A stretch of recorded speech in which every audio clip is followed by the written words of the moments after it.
السلام علیکم ورحمۃ اللہ وبرکاتہ۔ اس وقت میں شہر لاہور میں ہوں اور خوشی کی بات یہ ہے کہ ہمارے سید عمیر سمیع شاہ صاحب اور ہمارے انصار اتاری بھائی بھی شہر لاہور میں ہیں، اور الحمدللہ داتا حضور داتا گنج بخش رحمۃ اللہ تعالی علیہ کے دربار میں حاضری کے لیے آپ تشریف لائے ہیں۔ خاص طور پر آپ دیکھ رہے ہیں ماشاءاللہ، اور ساتھ ہی ساتھ ہمارے لاہور کے جو میزبان ہیں حافظ کیسر قادری اور ہمارے کامران بھائی، دی گریٹ کامران بھائی، ماشاءاللہ اللہ پاک ہمارے ان دوستوں کو سلامت رکھے۔ ماشاءاللہ موسم بھی بڑا اچھا ہے، اور ہم جس جگہ بیٹھے ہیں وہاں ماحول بھی بڑا، وہ کتنا بڑا فٹ ہے کیا جی، بڑا فٹ ماحول ہے۔ اور یہاں الحمدللہ یہ ہماری خاطر تواضع کرنے کے لیے ہمارے میزبان ہمیں لائے ہیں۔ خاص بس یہ شاہوں کا صدقہ ہم کھائیں گے انشاءاللہ، صحیح صاحب کے صدقے جو نا، وہ نہیں تو ہم تو گھر میں دال چاول بھی کھا لیتے ہیں، کل ہی کھایا، اب سب کو تو نہیں بتانا۔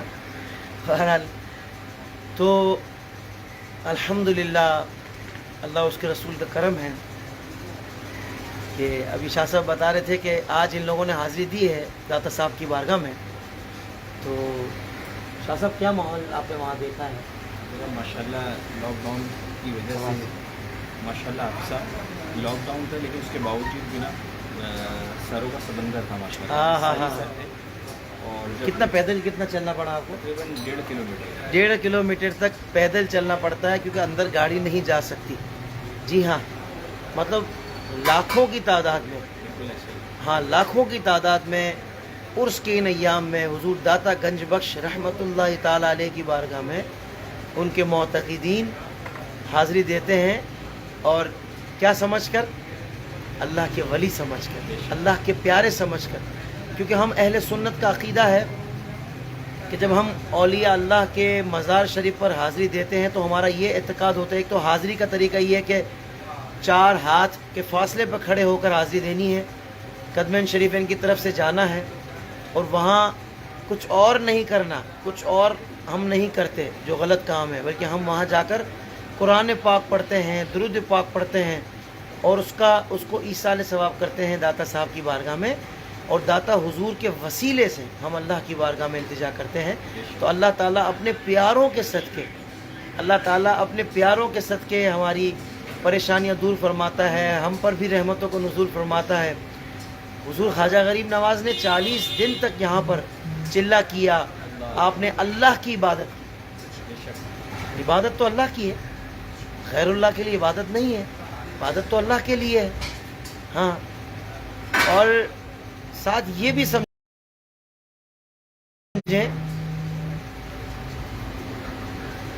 سمجھیں کہ یہ تو اللہ کے پیارے ہیں، تو اللہ کے پیاروں کے وسیلے سے جب اللہ سے مانگا جاتا ہے تو اللہ تعالیٰ اپنا خصوصی فضل کرم فرماتا ہے۔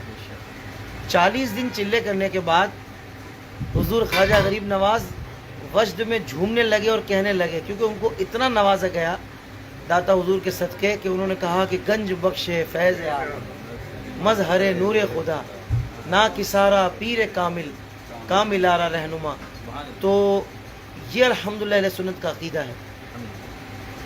کسی مزار پہ جا کر سجدہ کرنا، تعظیمی سجدہ، یہ بھی حرام ہے، یہ بھی جائز نہیں ہے۔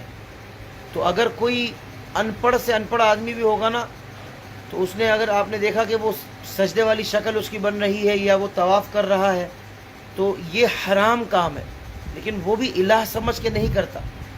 اس کو بھی پتہ ہے کہ بھائی الہ تو وحدہ لا شریک، تو صرف اللہ کی ذات ہے، سمجھ رہے ہیں؟ تو جائے گی کہ تم لوگ شرک کے فتوے لگاؤ کہ وہ شرک کر رہا ہے، تو کسی پر شرک کی تہمت لگانا، ہر بندہ خود اس کا جواب دے گا کہ اس نے کیا عمل کیا ہے۔ تو خدا سمجھ کر تو کوئی بھی سجدہ نہیں کرتا، اور اگر کوئی سجدہ تعظیمی کر رہا ہے تو یہ بھی حرام ہے، یہ جائز ہی نہیں ہے۔ ہمارے ہاں تو قبر کو چومنے کا بھی معاملہ یہ ہے، سید اعلیٰ حضرت نے ادب بتایا کہ 4 ہاتھ دور کھڑے ہو کر جو ہے نا وہ سلامی پیش کرنی ہے۔ بہرحال اللہ تبارک و تعالی ہمیں اپنے عقیدے کو صحیح طور پر سیکھنے اور سمجھنے کی توفیق عطا فرمائے، اور جو دیگر احباب ہیں جو ہمارے عقیدے پر انگلیاں اٹھاتے ہیں، اللہ تعالیٰ ان کو بھی ہدایت عطا فرمائے کہ وہ بھی اہل سنت پر جو نا وہ غلط باتیں نہ کریں، اور غلط نظریات جو ہمارے ہیں ہی نہیں ہم پر تھوپے نہ، ہمارے اوپر مسلط نہ کریں۔ ہمارا اہل سنت کا عقیدہ، ہمارے سید اعلیٰ حضرت کا عقیدہ سچا اور سچا ہے۔ اللہ سے دعا اللہ تعالیٰ ہمیں مسلک کے حق اہل سنت پر استقامت دے، دوام عطا فرمائے، اسی پر زندگی عافیت والی اور اسی پر عافیت والی موت عطا فرمائے۔ ہاں الحمدللہ، بلکہ داتا حضور کی بارگاہ میں تو آپ کو پتہ ہے حاضری بھی جس کی وہ چاہتے ہیں اسی کی ہوتی ہے، نہیں تو پھر کوئی بول نہیں پاتا۔ جی ہاں، بہرحال اللہ تبارک و تعالی ہمیں بھی وہاں کی باادب حاضری عطا فرمائے اور اپنے پیاروں کا فیضان عطا فرمائے، اپنے پیاروں کو جو اللہ نے قربت عطا فرمائی، جو اپنا قرب خاص عطا فرمایا، اللہ تعالی ہمیں بھی اس میں سے حصہ عطا فرمائے اور اپنے پیاروں کا ہمیشہ باادب رکھے۔ دو چیزیں ایسی ہیں شاہ جی کہ جس کو اللہ سے جنگ کے مترادف کہا گیا ہے۔ دو چیزیں ہیں، وہ دو چیزیں کون سی ہیں؟ ایک تو سود ہے، سود کھانے والا گویا وہ اللہ سے جنگ کر رہا ہے، اور اللہ سے جنگ کوئی جیت ہی نہیں سکتا ہے۔ بھائی اللہ دنیا میں جس کو طاقتور بنا دے تو بظاہر تو بندہ لگتا ہے کہ بھائی وہ اتنا طاقتور، میں اتنا کمزور، میں نہیں جیت سکتا، تو پھر کوئی اللہ سے جنگ کیسے کر سکتا ہے؟ جیتنا تو کجا، جنگ کر بھی کیسے سکتا ہے؟ ایک سود کھانے والے کے بارے میں یہ ہے، اور دوسرا جو اولیاء اللہ سے عداوت رکھتا ہے، جو اولیاء اللہ سے دشمنی رکھتا ہے، گویا وہ اللہ سے جنگ کر رہا ہے۔ تو اب آپ غور کر لیں کہ آپ کون سے طبقے میں ہیں، آپ کن لوگوں میں ہیں۔ تو انشاءاللہ امید ہے کہ تھوڑا سا ڈیپلی ان باتوں کو کسی عالم دین کے پاس دیکھیں، عالم دین کا بھی انتخاب یہاں بندہ کھانے پینے میں جب انتخاب کرتا ہے کہ بھائی یہ ہوٹل نہیں، یہ ہوٹل، یہ کپڑے نہیں، یہ کپڑے، معیار جب آپ نے ہر چیز میں رکھا ہوا ہے تو پھر علم دین حاصل کرنے میں بھی معیار ہونا چاہیے۔ جو علماء حق ہیں انہی سے جاننا چاہیے کہ بھائی صحیح بات کیا ہے قرآن و حدیث کی۔ مجھے ایک بندہ کہہ رہا تھا کہ کیسے پتہ لگے کون صحیح ہے؟ ہر بندہ ہر مکتبہ فکر کہتا ہے ہم صحیح ہیں۔ میں نے کہا یہ بتاؤ اپنے مکتبہ فکر سے، اپنے مسلک کی تعلیم، اپنے جو الحمدللہ ہم اہل حق ہیں، یہ تعلیم آپ نے حاصل کی ہے نہیں کی؟ اس بارے میں کبھی جاننے کی کوشش کی؟ بولا نہیں۔ میں نے کہا پہلے وہ جانو، پھر تمہیں ضرورت ہی نہیں رہے گی اس سوال کرنے کی کہ کون صحیح ہے۔ الحمدللہ حق تمہارے سامنے واضح ہو جائے گا۔ اللہ تعالی ہمیں مسلک حق پر قائم و دائم رکھے اور مرشد اتار کے قدموں میں رکھے۔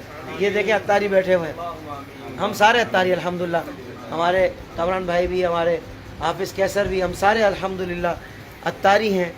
تو اللہ تعالیٰ مرشد اتار کے قدموں میں رکھے اور دعوت اسلامی سے ہمیشہ وابستہ رکھے، وابستگی میں پختگی عطا فرمائے اور ہمیں مبلغ بنائے، ہمیں مدنی مقصد پر عمل کرنے کی توفیق عطا فرمائے۔ اپنا بہت خیال رکھیے گا جی۔ دادا صاحب کی منقبت کی بھی ہوگی۔ ہاں، راوی دے کنڈے،